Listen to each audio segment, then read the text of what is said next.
Hello everyone, my name's Mark Tebbs. I'm Heritage Officer at the Bridge in the Tamar Visitor and Learning Centre. I'm going to talk to you about floating bridges.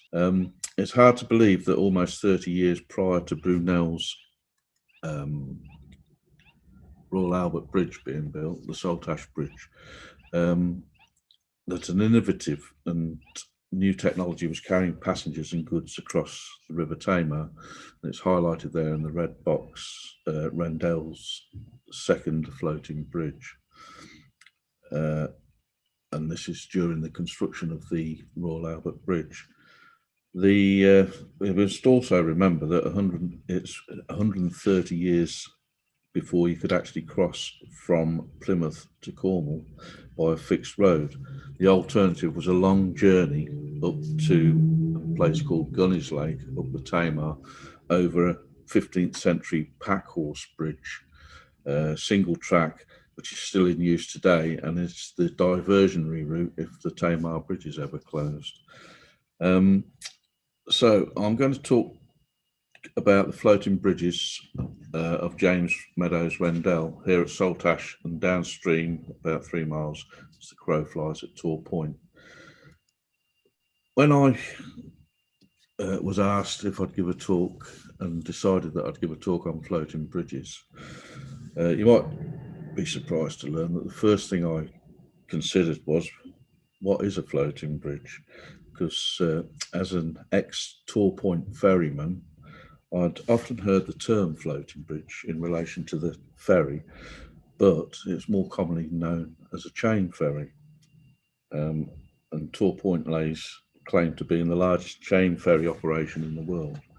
And when you do an internet search for the term floating bridge, you're led to a number of pontoon-style bridges, such as these shown, that the military use, and there's a passing reference to chain ferries. So before Rendel's day, a floating bridge would have been a vessel powered by manpower from fixed points on either side of a river, such as a cable ferry at Evesham on the Avon in Worcestershire, or across the Exe at Exeter and along the quays in Exeter. And you can see that basically a wire cable fed through rollers on the vessel, and a man pulls the rope and the ferry moves across the river. So Rendel took this basic idea, and modernised it. James Meadows Rendel was born in Oakhampton, Devon in 1799. And his father was a farmer and a surveyor, which obviously had an impact on James's life, because as a result he trained at a young age as a surveyor under the tutelage of Thomas Telford. Rendel also has a connection to the Clifton Suspension Bridge, as he forwarded designs for the competition that was held by Thomas Telford that Brunel eventually won. By 1824 he'd settled in Plymouth and became a member of the Institute of Civil Engineers. Having won a Telford medal for a bridge across the Plym in Plymouth in his own right, he teamed up with a fellow engineer, Nathaniel Beardmore, and created a partnership in Plymouth in 1826. By 1831, he'd created a steam-powered chain ferry across the River Dart using steam rather than manpower. And between 1832 and 1834, he created the floating bridges at both Saltash and Tor Point. The chain ferries across inland rivers, as we saw earlier, are relatively short distances. Rendel's ideas are mainly across estuaries, which are obviously far larger stretches of water. And in this image here, we can see where the river is narrowest, which is the top crossing, which is actually where the Royal Albert Bridge crosses. It's 1,100 foot there, but the actual Saltash ferry crossing was this lower crossing, which unfortunately I was unable to find out exactly how long the chains were, so I don't know how long the crossing was. But this image on the left is a Tor Point chain at a length of 2,150 feet, and it's a continuous links. Probably would have been, well, they were originally made in the Midlands in the Black Country, but now they're made overseas in China. And whenever they're on the beach or on the ferry laid out like this is ready to be laid across the river. There never seems to be enough chain, but there always is, thankfully. This picture on the right, the image on the right, is gives you an idea of the size of the chain links. They're about 8 to 10 inches long and around about 1 to 2 inches in diameter. So, like I say, they're 2,150 feet across the river. Each chain is attached. Sorry, I should say there's 2 chains on each ferry, and each chain is attached to what we call a gantry at either side of the river. And from the top of the gantry down via various sheaves, and this first sheave, there's suspended a 15 to 20 ton weight. It goes round again over another sheave, down, round another sheave and into a chute, and is attached to the chain under the road at Tor Point there, and it'd be the same on the other side of this gantry. This basically is a steel A-frame with a pit that is about 15 foot deep beneath the weight, and it moves up and down as the ferry goes across the river. The wire rope that we can see there originally would have been chain when Rendel actually built the ferries. It would have been chain all the way through. So the chain then comes out of the chute at the other end of across the road at the top of the slipway,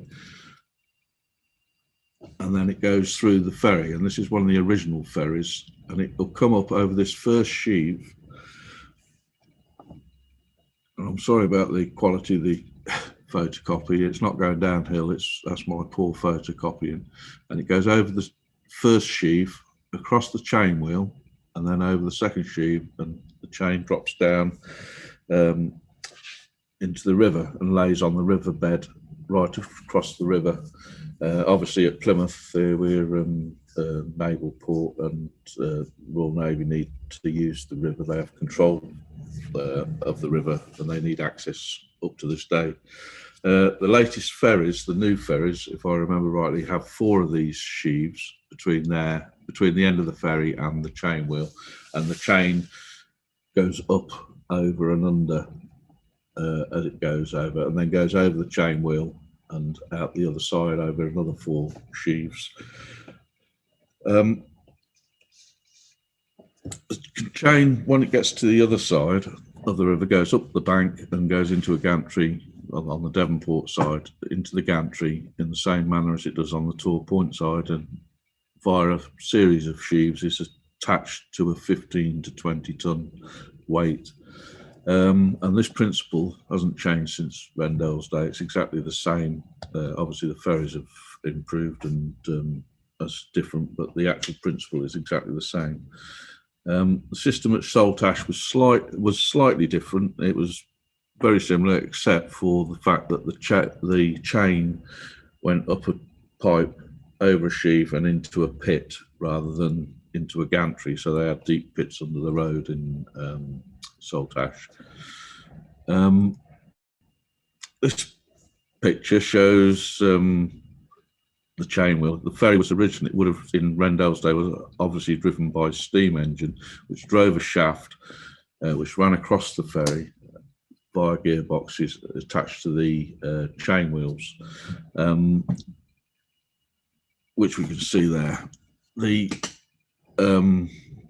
Nowadays, the new ferries, they use a diesel electric engine, which is attached to an alternator, which provides power for individual drive motors, and therefore we don't need a shaft across the ferry any longer.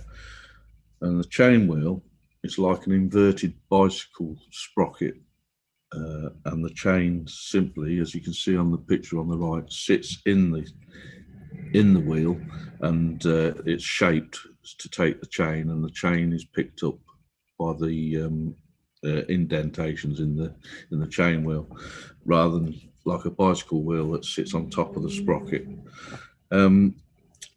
As the power is applied, the wheel picks up the chain and drives the chain backwards and the ferry forwards, and the weight of the chain as it comes out of the ferry sinks onto the riverbed. And like I said, we have several large Navy ships up and down the river, and of course nowadays submarines go beyond Tor Point up the river. So it's essential that we keep the chain on the riverbed.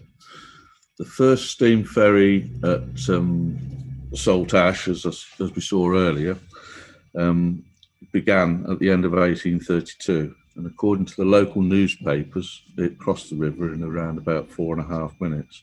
And as we saw earlier, the position of the existing slipway at Saltash governed where the first ferries would run from and to, which is the bottom crossing, as we said.